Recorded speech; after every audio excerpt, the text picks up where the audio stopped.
Induced labor and autism, the case of hidden traumatic brain injury. It is a question many autism mothers ask themselves. Did my induced labor at birth cause my child's autism? How can something like that even happen? Let's find out.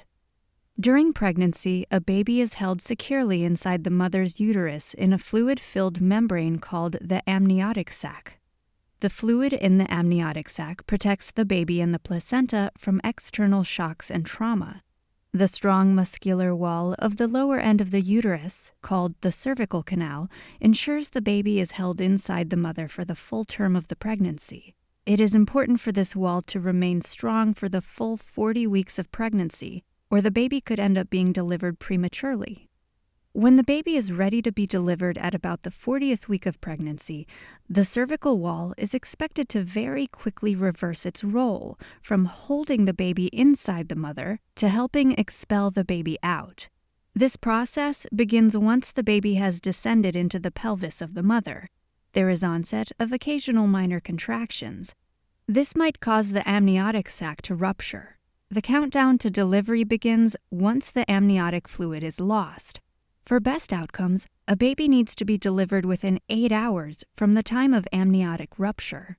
The natural birth process takes care of it by bringing on active labor soon after amniotic rupture. Active labor is characterized by stronger contractions at regular intervals. In a normal delivery, once active labor begins, the cervical wall begins to thin out rapidly in a continuous feedback loop of contractions, cervical dilation, and effacement. The cervix opening dilates from 0 to 10 centimeters, taking anywhere between 15 minutes and 3 hours to dilate and disappear in a process called cervical effacement. However, in some mothers, the cervix is not ready and none of these processes, contractions, dilation, or amniotic rupture, happen even after the due date. In some others, they begin and then get stuck in the middle. Natural contractions do not begin when the cervical wall is still rigid and not ready to efface. It's a protective mechanism in the mother's body to protect the baby's brain from traumatic damage by the force of contractions. The possibility of traumatic brain damage increases significantly once the protection of amniotic fluid has been lost after the water breaks. Unlike the natural birth process, modern oxytocin-based labor induction does just the opposite. It brings on strong contractions even when the cervix is still rigid and not yet ready to dilate and disappear. The result is brain damage to the baby by strong contractions hammering the baby's head against a rigid cervix. When induction is pursued for long hours in such cases, the cervix wall might eventually dilate, but the baby suffers substantial brain damage by then. To make matters worse, this brain damage gets dispersed out and hidden as the baby makes its way through the birth canal. The baby is ready to be pushed out once cervical dilation finally reaches 10 centimeters after prolonged induction.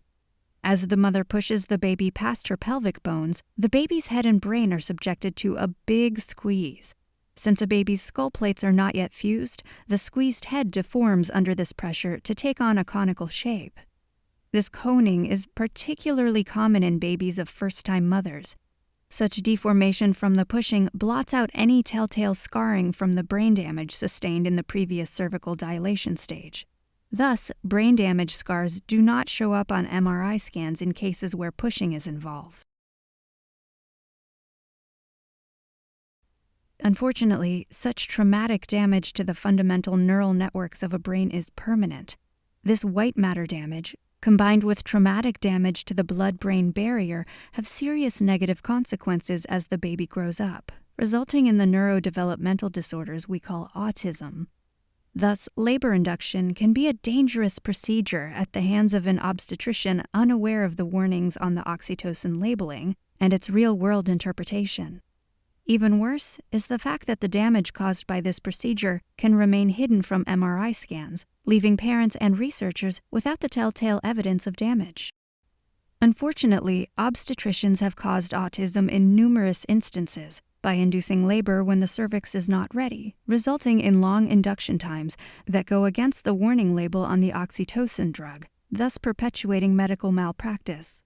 However, Parents have had no proof of this birth injury and have been unable to prove it in courts due to a lack of evidence in the past 4 decades, but that is about to change. There is currently a data collection effort by some impacted parents to establish such evidence. Visit the Autism Parents Initiative website at autismpi.org. That's autismpi.org. To learn more about how you can participate in this data collection effort, as part of a new and unique strategy to bring justice to your impacted child.